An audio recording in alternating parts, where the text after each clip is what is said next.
계속해서 썰전 라이브 인터뷰입니다. 오늘 인터뷰는 전화로 더불어민주당 김남국 의원을 전화로 연결해서 전당대회 관련 이슈를 좀 더 여쭤보겠습니다. 의원님 나와 계시죠? 네, 안녕하세요. 안산 단원을 김남국입니다. 네, 안산 단오들의 김남국 의원입니다. 김남국 의원님은 지난 대선 때 이재명 후보의 수행실장을 했었지 않습니까? 요즘도 자주 뵙나요?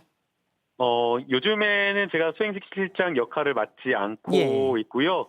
네, 저도 이제 지역에서 지역 행사와 여러 가지 지역 민원과 현안을 챙기다 보니까 자주 보지는 못하고 있습니다. 예. 예, 자주 연락은 하시죠? 네, 가끔씩 현안이 있거나 이럴 때에는 예, 연락하고 있습니다. 제가 아무래도 이재명 의원 측 지금 전당대회가 진행 중이니까요. 의원 측 얘기를 좀 더 듣고 싶어서 이재명과 가까운 김남국 의원님 또 연결해서 몇 가지 여쭤보려고 합니다. 제가 이렇게 표현해도 되죠? 네, 좀 부담스러운 그런 가깝다라고 하는 게 약간 예. 부담스럽기도 하는데요. 네, 저는 안산 시민과 그리고 평범한 저희 국민들과 더 가깝고 싶습니다. 아, 그렇습니까? 예. 네. 알겠습니다. 지난 주말 경선 전당대회 얘기를 좀 보면 누적으로는 74%를 이재명 의원이 득표를 했습니다. 어대명을 넘어 확대명이라는 말까지 나오고 있는데 이재명 의원 쪽 분위기는 어떻습니까? 그래도 여러 가지 이제 굉장히 어려운 상황에서 선거를 치르는 그런 부분이 있었는데요. 다행히 처음 초반에 파란 신호등이 켜졌다라고 생각을 하고 있습니다. 그러나 이제 가장 이제 많은 그 권리당원을 보유하고 있는 곳이 광주 전남 이 호남권과 서울 수도권 선거이기 때문에 여기에 어떤 결과나 표심을 보지 않고 아직 어대명이다, 확대명이다 이런 말을 하는 것은 좀 적절치 않다라고 생각이 됩니다. 그래서 선거라고 하는 게 항상 마지막 뚜껑을 열어봐야 된다라고 이야기를 하고 있기 때문에 예. 마지막까지 겸손하고 절박한 마음으로 아마 누구보다 더 많은 일정을 지금 소화하고 있는 것으로 알고 있습니다.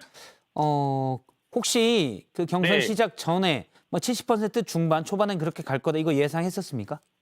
그 정도까지는 예상을 하지 못했었고요. 네. 이제 일부 우리 당원들과 그다음에 이제 중도층을 대상으로 한 여론조사를 봤을 때 권리당원에서는 70% 이상이 나오는 여론조사도 있기도 했지만 예. 그러나 여러 가지 상황을 고려했을 때 그 정도까지는 조금 어렵다고 봤고요.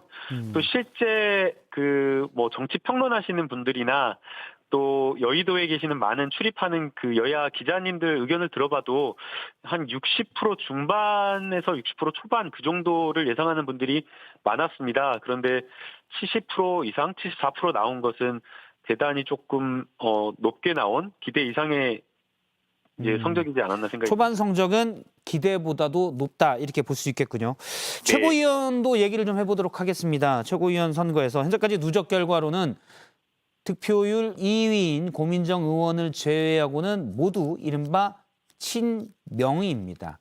정청래 의원부터 시작을 해서요. 일각에서는 만약 이대로 간다면 최고위가 친명 위주로 구성이 돼서 다양성을 이룰 수도 있다 이런 지적도 나오는데 어떻게 보십니까? 네, 언론에서 그렇게 지적하는 것을 봤었는데요. 우선은 질문 중에 한 분 모두 다 친명이라고 했는데 고민정 의원님께서 오늘 라디오에서 예. 나는 친명이 아니다, 비명이다라고 이렇게 선언을 하셨기 때문에 모두 다 친명으로 평가하기 좀 어려울 것 같고요. 아, 예, 제가 고민정 의원을 제외하고는이라고 했습니다. 예. 네. 그리고 그 다음에 이제 다른 분들도 있는데요. 그 다른 분들도 이제 언론에서는 이제 모두 다 이렇게 친명인 것처럼 이렇게 가깝게 이렇게 쓰고 있지만 실제 이분들이 친명인가라고 하는 부분에 있어서는 조금 물음표를 표시할 수 있을 것 같습니다. 아, 그래요? 아무래도 이제 대세가 이재명 그 당대표다 보니까 런닝메이트 형식으로 그분들이 이제 적극적으로 이재명과 함께 한다라는 그거를 선거 전략으로 쓰는 것이기 때문에 모두 다 친명이다라고 이렇게 보기에는 어려울 것 같고요. 박찬대 의원님 대변인으로 아주 가깝게 수행하셨고 또 인천 지방선거 치르는 동안에도 같이 있었기 때문에 박찬대 의원님 그리고 서영교 의원님 같은 경우도 상황실장 역할을 했었죠? 하면서 진두지휘를 했기 때문에 아마 굳이 따지자라고 한다면 박찬대 의원님과 서영교 의원님 정도가 확실하게 좀 드러나는 친명이라고 봐야 될 것 같고요. 그러면 제가 한번 여쭤보겠습니다. 네. 현재 1위는 정청래 의원인데 네. 자, 1위 정청래 의원 최고위원 선거입니다. 최고위원 선거에서 예. 그다음에 4위가 장경태 의원입니다. 박찬대 의원 다음인데 네. 정청래 의원과 장경태 의원은 친명이라고 얘기하기엔 거리가 좀 있지 않느냐라는 말씀인가요? 또 이제 친친명 그렇게 말하면 김남국 의원님이 보시기에. 예, 그러면 또 두 분이 저랑 엄청 가까운데 또 서운하다고 말할 수 있어서 예. 그러니까 뭐 정청래 의원님은 어떤 계파를 형성해서 정치를 하시는 분이 아니고 우리 국민과 가깝게 소통하면서 아주 개혁적인 어떤 그런 성향을 가지고 계시는 분이신데요. 이제 아무래도 여러 가지 가치적인 측면, 정치 노선적인 측면에서 이재명 의원과 가깝다라고 이렇게 봐야 될 거고요. 그다음에 이제 장경태 의원도 그런 차원에서 정치 색깔이 같은 것이지 어떤 계파를 형성해서 친명이다라고 이렇게 보기에는 어려울 것 같습니다. 지금 김남국 의원님의 말씀으로 보면 네. 그러면 박찬대 의원과 서영교 의원 그리고 김남국 의원님까지 일종의 계파가 형성됐다 이렇게 해석될 수도 있지 않습니까? 앞서 두 분은 계파가 형성된 친명이 아니라고 한다면.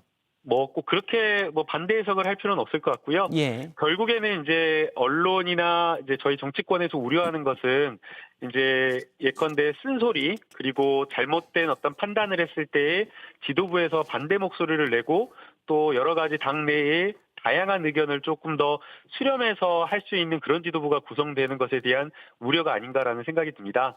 예. 그런데 이제 뭐 박찬대 의원님 같은 경우에는 색깔적으로 봤을 때 원래 이제 두루 당내에서 많은 의원님들과 친하고 또 장경태 의원님은 나이대로 연령대로 봤을 때 뭐 개혁적이기도 하지만 청년의 목소리를 굉장히 수렴한다고 볼 수가 있거든요. 예. 그래서 뭐 비판하시는 그런 우려 이런 것들 충분히 이해를 하지만 뭐 이렇게 구성될지 아니면 좀 더 넓게 다른 분들이 또 역전이 되어서 들어올지는 모르겠지만 건강한 조금 이렇게 이야기가 될 수 있는 그런 지도부를 구성할 거라고 생각이 됩니다.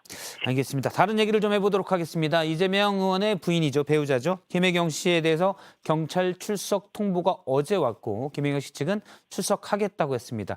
이 때문에 본격적으로 이재명 의원의 사법 리스크가 시작되고 있다라는 분석도 있습니다. 어떻게 보십니까? 이제 사법 리스크다라고 하면은 이제 본인의 어떤 과오에 따른 수사 뭐 이런 어떤 그런 리스크라고 이렇게 평가가 되는데요. 근데 예. 이것은 본인의 어떤 과오가 아니라 일정 부분 정치적 보복에 가까운 그런 수사이기 때문에 정치 보복 수사 이렇게 평가하는 게 명명하는 게 더 맞지 않나라는 생각이 듭니다. 예. 그런 차원에서 이제 그 뭐 여러 가지 사건이 있는데 그 중에 이제 하나가 이제 김혜경 여사에 대한 수사가 지금 경찰에서 진행되고 있는 것으로 보입니다. 예. 여기에 대해서 뭐 이미 의원실 차원에서 입장을 발표한 것으로 알고 있는데요. 경찰과 적극적으로 조율해서 당당하게 이 수사에 임하겠다라는 그런 차원인 것 같습니다. 다만 이제 제가 뭐 정치적인 어떤 평가를 하기 전에 법률가로서 이야기를 하고 본다면 여기에 대해서 뭔가 명백한 어떤 유용했다라는 것과 관련된 공범이라고 볼 수 있는 그러한 어떤 직접 예. 진술이나 증거가 있어야지 수사를 하는 게 마땅할 텐데 그런 점이 보이지도 않는데도 그런 점이 보이지 않는다는 말씀이시죠? 이렇게 적극적으로 예. 경찰이 수사를 하는 것 자체가 너무 또 무리한 거 아니냐라는 생각이 들고요. 알겠습니다. 그리고 이제 이게 시기적으로 봤을 때 한참 된 사건인데 김남국 의원님 네. 죄송합니다. 시간이 다 돼서 여기까지밖에 못 들을 것 같습니다. 아이고, 네, 알겠습니다. 네, 오늘 김남국 의원님을 연결해서 얘기를 들었습니다. 네, 의원님 고맙습니다. 네, 감사합니다.